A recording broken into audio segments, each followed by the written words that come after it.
You wake up, not in a bed, in a room that costs more than your hometown. The sun isn't rising outside your window. You decide when it rises, because today you're worth $1 trillion. Let's break down what that actually means. Not the number, the life.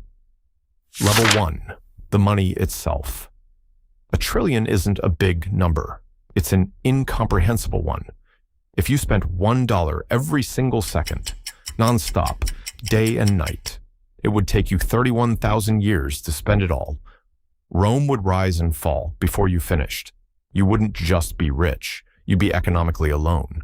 There are only a handful of countries with a GDP that even competes with your bank account. You are, quite literally, richer than nations. Level 2. The first morning. Coffee first, except it's not coffee. It's beans hand-picked from a farm you now own in Ethiopia. Roasted on a private estate, served by someone whose entire job is your coffee. You check your phone, 14 missed calls, prime ministers, CEOs, a cousin you haven't spoken to in 9 years. Everyone wants 5 minutes. Money doesn't buy time, it buys everyone else's. Level 3, the houses. You don't own a house, you own coordinates. A cliffside compound in the Maldives for sunsets, a penthouse above Manhattan for meetings, a private island for disappearing, a bunker beneath the Rockies for the end of the world, just in case. 9 homes, 0 addresses memorized, staff who know your homes better than you do.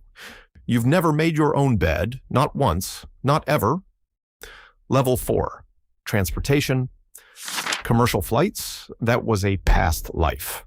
Now, 3 private jets, one for business, one for family, one that just sits, fueled in case you need to leave a country in the next 20 minutes. A super yacht with its own submarine, a garage of cars you'll never personally drive. Movement at this level isn't travel, it's teleportation with a price tag. Level 5, power. Here's where it stops being about stuff. At $1 trillion, you don't ask governments for favors. Governments ask you. Central banks watch your moves. Currencies shift when you whisper. Elections get funded in the shadows of foundations with your name quietly removed from the paperwork. You don't need a vote. You are the policy. This is the level most people never think about, because billionaires buy yachts. Trillionaires buy outcomes. Level 6, the empire.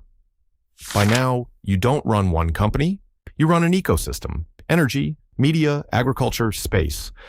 AI, labs racing to build the next mind smarter than any human alive. Every time someone scrolls a phone, books a flight, pays with a card, a fraction of a cent finds its way back to you. You are not participating in the economy. You are the economy. Level 7. The isolation. But here's the part nobody warns you about. Every smile, you question. Every friend, you audit. Every I love you comes with a quiet, exhausting thought. Would they say that if I had nothing?